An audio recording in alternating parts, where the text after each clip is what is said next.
We're going as fast as we can with digital conversions. It's probably the best investment dollar we can make on behalf of our shareholders.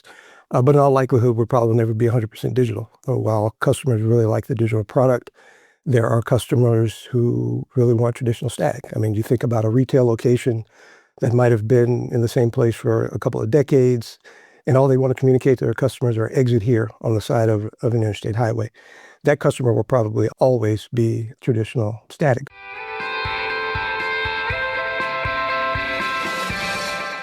Hello and welcome to the REIT Report. I'm your host, Sarah Borkson-Keto.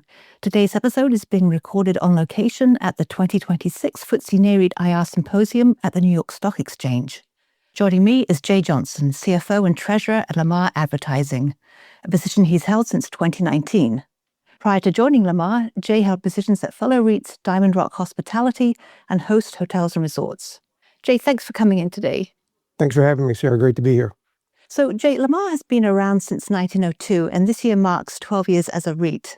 What do you think has been the key to that kind of longevity and ability to adapt? Great question. And, at this point, Lamar has been around for almost 125 years, and we've been publicly traded for almost 30. As a matter of fact, we will be ringing the opening bell to commemorate 30 years as a public company later this year.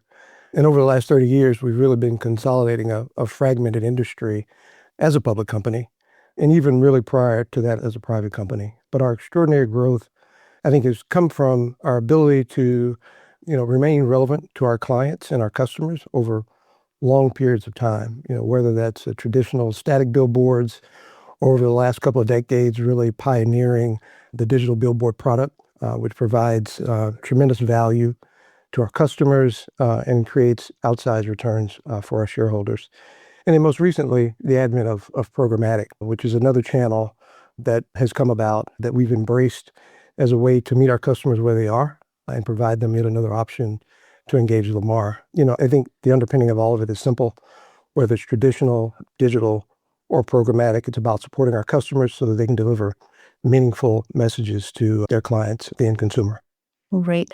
And stepping back to look at the broader market today, how would you describe the state of out-of-home advertising, and where do you see the biggest growth opportunities? It's a great time to be in out-of-home. All three public companies posted really good quarters in Q1. Two of us are REITs, Lamar and Outfront, Clear Channel. The third will go private later this year, but the broader speculation is that PE will bring that back at some point in the REIT structure as well. But we're all doing really well. National advertising appears to be back after a number of years of underperformance. And while national is only 20% of our billboard revenue, it's still very meaningful, although less important for us than our competitors. And it's nice to see that national has really come from a headwind over the last couple of years to a tailwind this year. One of the biggest opportunities we see and what we're really excited about is out-of-home moving forward with the pharmaceutical industry. That's a vertical and a category that historically has not been able to advertise via out-of-home due to regulatory constraints. But now they have the ability to do so. And if we can carve out just a little bit of what the pharma industry spends in the way of advertising, it could be very, very meaningful for us, especially considering what they spend in linear television. It began last year in Q4. We've continued to see buys in Q1 and Q2. And if that momentum continues, it's been largely with one pharma client. Well, if that momentum continues, we could see that one pharma client be a top 5 in our book. And we're talking about a customer and even a vertical that a year ago was not spending in out-of-home. So we're very, very excited about it. That one customer in particular is conducting its own internal attribution study to make sure that the efficacy works. But if it continues, it could be very, very beneficial for us. And we're excited to help the pharma industry reach its customers. Are there any other industries that haven't been tapped yet? One that has shown up in our book just this year is AI. We had an AI customer that was top 5 in Q1, and a year ago, that was 0. With the advent of technology, I think AI and trying to get their messages out. We're not in San Francisco as much as some of our competitors, but we are seeing that as well. Great. And just drilling down a bit further into the company's footprint, what are your core markets and what broader economic signals tend to matter the most for advertising demand in those areas? So one of the things that you look at when you look at Lamar, we're really everywhere. We're in 46 states with a small business in Canada. So when you think about the U.S. economy and Main Street, I think we are a great barometer for that.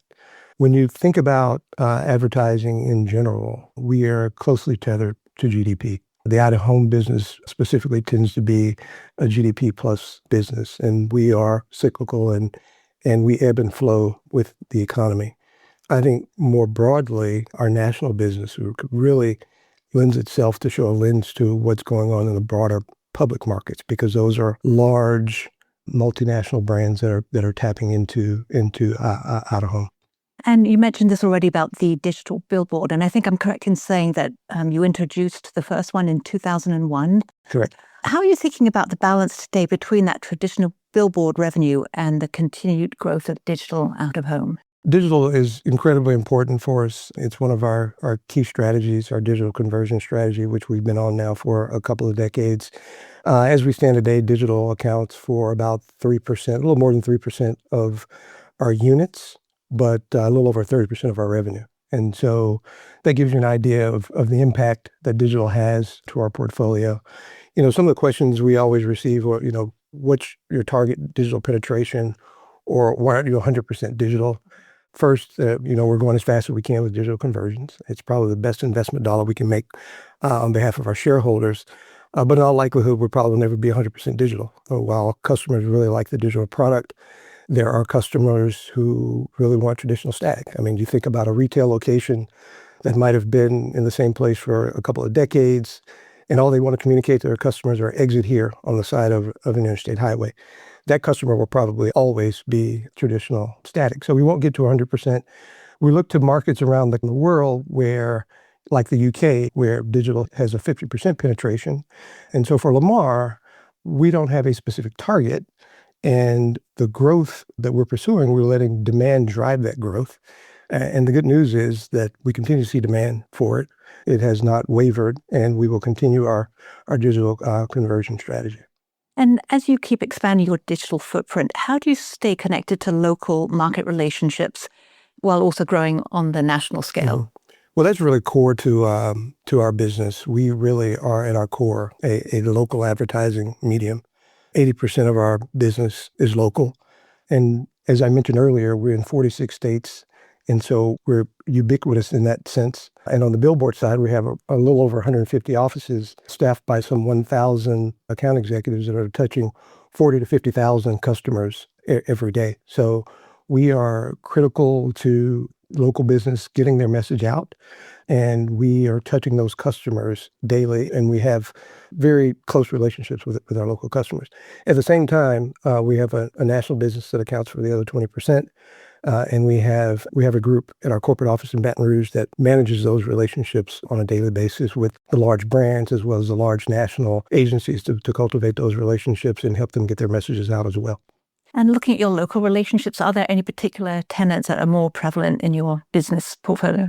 When you think about local, it's really about, if you think about, it's the local car dealer, the local Ford or GM dealer, not Ford corporate, or the local State Farm agent as opposed to State Farm corporate when we talk about local. In terms of any particular vertical, the one that probably sticks out right now is services. For us, that's the trial lawyer. That's the segment that's been growing fastest for us. But, you think about our top book, it's retail, it's automotive as well, it's healthcare, it's restaurants. When you think about your local businesses that you go to every day and that you, where customers spend their money, those are the types of businesses that are advertising with us. And Jay, wearing your CFO hat, can I ask you about your thoughts on the SEC proposed changes to quarterly reporting? Well, we're watching it closely, and at this point, I don't think we have a particular view, but I certainly see merits on both sides of the argument. I think public companies will have to balance a couple of things. First, on the one hand, management teams really want to manage their business for the long term and not feeling the earnings pressure from a quarter-to-quarter basis that quarterly reporting can sometimes bring about. But we'd also have to balance that with timely reporting and delivering information to investors in a timely fashion so that they can make correct investment decisions for their portfolios. There are a number of other things that need to be thought through when you think about semi-annual reporting, not the least of which comes to mind securities offering, whether it be the debt or equity capital markets and what the implications are there. I think for Lamar, we don't see any immediate change in the near term, but we will continue to watch it very closely as things evolve. And Jay, just looking ahead, where do you see the biggest competitive advantages for Lamar? As I think about our strategy, there really are three key pillars that are core to what Lamar does year in, year out. I think first and foremost is product mix. We are heavily skewed towards billboards versus other forms of outdoor advertising, like our competitors. Think transit and airport, for example. Billboards account for 80% of our revenue. And so that's one key differentiator and one key driving strategy. The other is geographic diversification. I've mentioned several times we are in 46 states across the country. Not many folks know that. And because of that broad geographic diversification, it's really impactful on the M&A side. We have been rolling up a fragmented industry for some 30 years as a public company. Well, most of those acquisitions are tuck in for us because we're already in locations. We're generally not taking on, if any overhead as we're bringing in these tuck-in acquisitions. We're buying billboards, we're buying advertising contracts, we're buying easements, land, and the like, as opposed to bringing on overhead. So it makes it accretive almost day one. And then third is really our strong market position. We are primarily located in small and medium-sized markets, but we tend to dominate those markets. We do have a presence in places like New York and Chicago and LA, but we tend to dominate places like Tallahassee, Florida, or Little Rock, Arkansas, or Baton Rouge, Louisiana, for example. And so when you put all three of those together, what that really leads to is really category-leading margins. We had consolidated EBITDA margins last year approaching 47%. We would plan to eclipse 47% this year. So it's those three things that I would put together to say those are our core strategies, and they've been tried and true throughout. We're focused on billboards. We have broad geographic diversification, which makes M&A tuck-in enormously accretive. And then we tend to dominate the markets in where we operate. Excellent. Jay, we've covered lots of ground, but anything else you think our listeners should know about? Lamar has been a REIT now for a little more than a decade. We are by far the largest out-of-home competitor, no matter what metric you look at. We know whether that be market cap, where we're in the $15 to $16 billion market cap range today, or the EBITDA, where we'll do north of $1.2 billion this year. And then from a market cap perspective, we're a top 25 REIT. So I think we've outperformed the NAREIT index since we've joined the REIT sector, and we've been right on top of the S&P 500 over that period of time. So we're incredibly proud of what we've done, and let's continue to execute on our business strategy. Excellent. Jay, thank you so much for coming in. Well, thank you for having me. It's been great. Thank you. All right, take care. And to our listeners, if you enjoyed this episode, please subscribe on your favorite podcast platform.